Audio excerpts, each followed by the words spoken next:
Hey everyone, it's Beverly Hallberg. Welcome to a special pop-up episode of She Thinks, your favorite podcast from the Independent Women's Forum, where we talk with women and sometimes men about the policy issues that impact you and the people you care about most. Enjoy.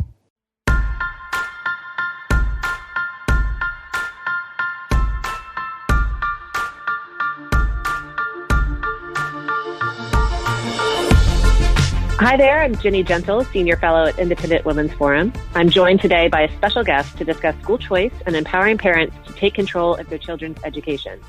Erika Donalds is a mother of 3 boys and a finance executive with a passion for education. She has used her expertise in business to create a network of classical charter schools in Florida and further the expansion of high-quality education options in that state. Erika is a former elected member of the Collier County School Board, and during her tenure, she co-founded the Florida Coalition of School Board Members and served as the group's president. She has served on Governor DeSantis Advisory Committee on Education and Workforce Development, the State's Education Practices Commission, and the Florida Constitution Revision Commission. Erika is president and CEO of the Optima Foundation, a nonprofit established to support and expand superior schools of choice, and also leads the school choice movement, an advocacy arm which works to engage and empower communities in the battle for education freedom. Welcome, Erika. It is a pleasure to have you on She Thinks. Thank you so much for having me. So before we discuss the network of classical charter schools that you've launched, please share with us the origin of your support for school choice. I think I've heard, both from remarks that your husband has made and from what I've read, that you needed to find an alternative education option for one of your sons. Yeah, absolutely. You know, just like a lot of parents, I'm sure that are listening, I made the school choice option that most middle-class families do. I bought a house in the neighborhood where I wanted my kids to go to school, and very grateful to be able to make that choice. But I found out that with 3 boys, despite them all coming from the same household, they were all very different learners. And the school that may have worked for my oldest didn't work for my middle child, and I had to find an alternative. And that's when I found out that there weren't enough school choice options for me, and certainly for families who do not have means to pay for private school in my community, and that's what really got me involved.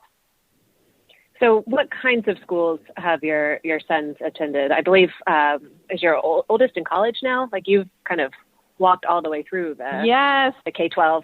I have. My oldest is a freshman. Oldest is a freshman at the College of the Holy Cross, playing football there. Very happy for him. And my second child is at a private school, and my third is at a charter school. But between the 3 of them, we've done public zone schools, we've done out-of-zone public schools, we've done charter, and we've done private schools, and even some homeschooling. So I have definitely run the gamut. And every year, just like many parents, you know, we reevaluate what is going to be the best option for our children for that particular school year, and we make the choice that's best for them.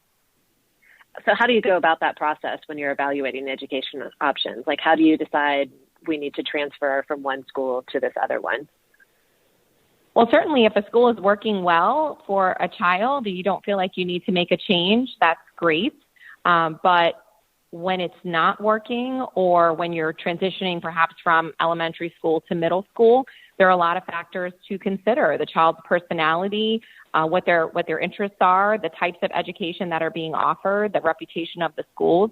You know, there are middle schools in my community that have a very bad reputation for the behavior of the students and the morality standards that are operating in that school. And so I chose not to send my children to public middle schools because I didn't like the activities that were happening there. As a school board member, I knew about many of them.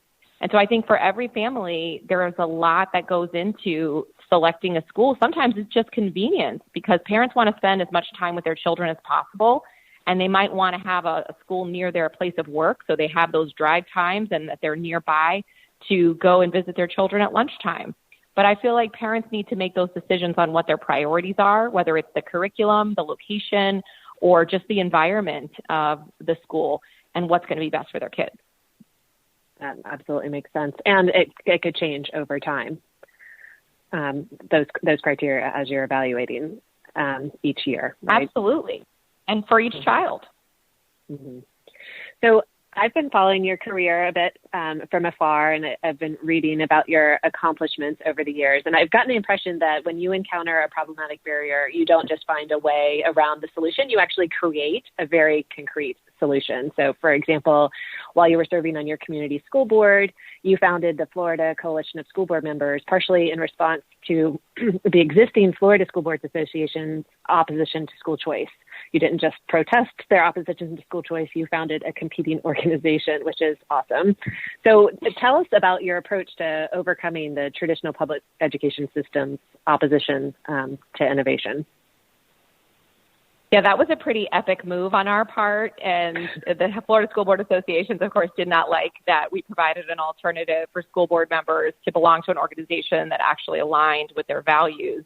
But it was great. It did have quite an impact, especially at the state level. You know, when I was on the school board, I was in the minority, and it was very difficult to get anything accomplished as a school board member in Collier County at the time. But what I found is that I did have a bully pulpit at the state level to advocate on behalf of school choice as a school board member, which gave me a different platform. And I banded together with other school board members to do that. And I think we had a great impression at the time. And we've all gone on to do some great things, including some of them founding Moms for Liberty, which is making a tremendous impact at school boards around the country.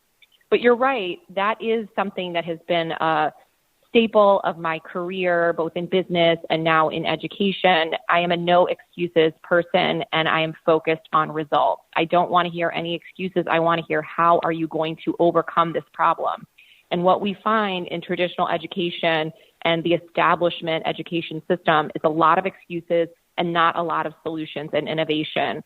And so that's what I'm here to do, to shake up the establishment, to show them that the excuses are unwarranted, and to bring results for students and for families that cannot be denied. And in fact, that level of competition and innovation is going to force the traditional public school system to innovate and get better.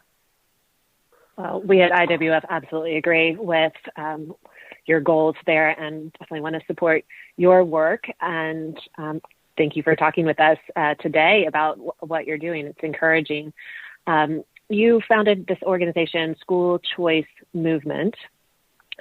What is that advocacy organization specifically doing in order to forward those goals that you were laying out? Well, a lot of what the school choice movement has been about is educating families about the myths that are perpetuated by the education establishment about school choice. Things like that charter schools drain money from the public school system. You know, the opposite is true, that as charter schools open and students are selected into those schools by their families, the per student amount that traditional public schools get goes up because those charter schools don't receive dollar for dollar the money that should be following that child. So these are the type of myths that we look to overcome in the community so that families can feel good about making choices. In Florida, we have a lot of school options, and those are expanding every year. And we need a way to communicate with families so that they know what their choices are. They may ultimately choose their neighborhood school, but we want to empower them to be able to vote with their feet if they want to, if they need to, if it's best for their children. And so it's important that families are paying attention and that we reach them in a way that is accessible and in a way that they can act on those choices that they do have. Well, Erika, you may not know this, but years ago, I was actually in charge of the school choice office at the Florida Department of Education. And a big part of the work that I was doing there was trying to ensure that families knew about their options. Florida's remarkable. And I frequently brag about the extensive options in my home state. You all have, at this point, education savings accounts, a scholarship program for children with special needs, scholarship program that your husband created while he was serving in the state legislature for bullied students, and then close to 700 charter schools serving 340,000 students, and then, of course, thriving homeschool communities that have only grown in recent years. So that all sounds like a school choice utopia to those of us who are currently living in states with very few options. And I hear what you're saying. Those options might exist, but you have to really ensure that parents know about them and are taking advantage of them. What else needs to happen in Florida? Well, it sounds like you have everything. It does sound like that, which is a little frustrating for school choice advocates in Florida because we know the reality. The reality is that my neighbors in Naples, Florida, don't have very many options. I mean, we can say we have these scholarships, but they're still limited by income. And there are a ton of gap families who make too much to qualify for scholarship programs, but too little to pay for private school, especially for more than one child if they needed that. And so it's important that Florida continues to increase those income levels to capture those families who cannot afford private school and need an alternative outside of their zone school. Our charter schools, while there are many of them across the state, there aren't many in a lot of communities. And because they don't get the same level of funding as our traditional public schools, they often do not have transportation options when it comes to school buses.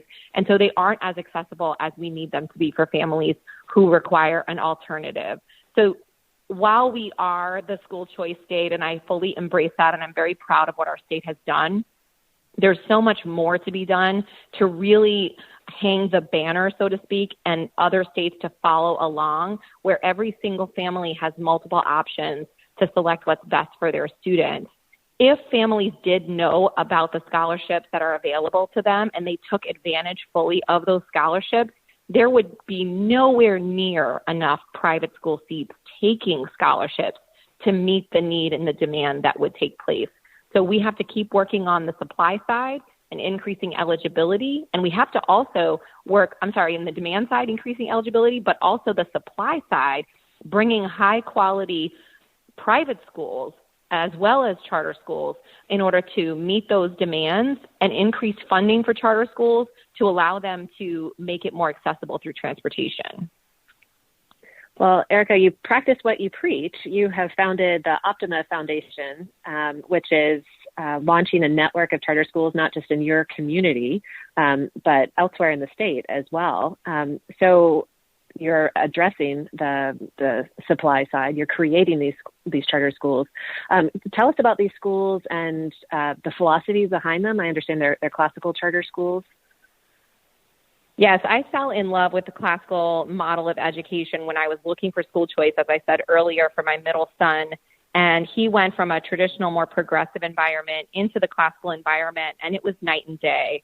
It's a really knowledge-based education. Students are learning historical facts. There's no wasted time in their reading. Instead of reading a first grade level book about Mr. Frog going to the mailbox, they're reading about the Pilgrims. They're reading about George Washington at grade level. And so they walk away and they get in the car at the end of the day with a ton of stories and information in their brains. It's explicit phonics, explicit grammar, learning the great books. And it's been proven over thousands of years that this is a great way to educate our future leaders.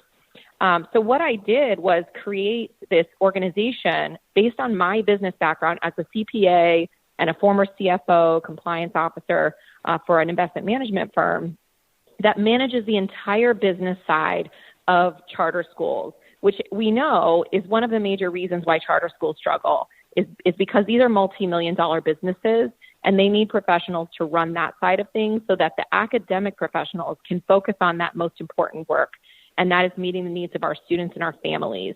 And so that's what the Optima Foundation does. We manage everything on the compliance side, finance, budget, building, construction, and we allow our academic professionals, and especially those that are classically trained and committed to the classical model of education, to educate our teachers and to educate our students in this way. And it's worked out extremely well. We're seeing huge demand everywhere we go. I cannot open them fast enough. We've been opening one a year for the last 3 years. We start on 2 a year next year. And we're just going to continue to open as many as we can to meet the demand that we see from families across the state. And will the charter schools just be opening in Florida at this point? Is that part of your plan, or is there any hope for the rest of us outside of Florida? I hope to definitely work our way into other states. What we see in Florida, you mentioned there's almost 700 charter schools in Florida. Only 14 of them are currently classical charter schools. So there's still a huge demand in my home state here, and I want to go ahead and meet that as best we can. I also provide some, as a nonprofit, we provide some assistance to groups outside of Florida who are looking to open a classical charter school in their community through sort of a consulting work that they can access for free. So people who are outside of Florida are welcome to contact the Optima Foundation, and we can plug them into those resources that will help them to do it as well. I'm sure a part of your consideration for expanding beyond the state would be the quality of the charter school law and the structure that's in place supporting charter schools in those states. I live in Virginia. There's a terrible charter school law here. I know you won't come here yet until I help state advocates fix that. But thankfully you are in Florida, in a state that does have laws that over time have been put in place to ensure that high quality school choice options can thrive. So glad that you're there and advocating for school choice and expanding school choice options by opening these charter schools. Where are your schools at this point? Treasure Coast Classical Academy is in Stuart, Florida. It's just north of Palm Beach. We have grades K to 8 there this year. We start sometimes at a K to 6, and then they move up. We end up a K to 12.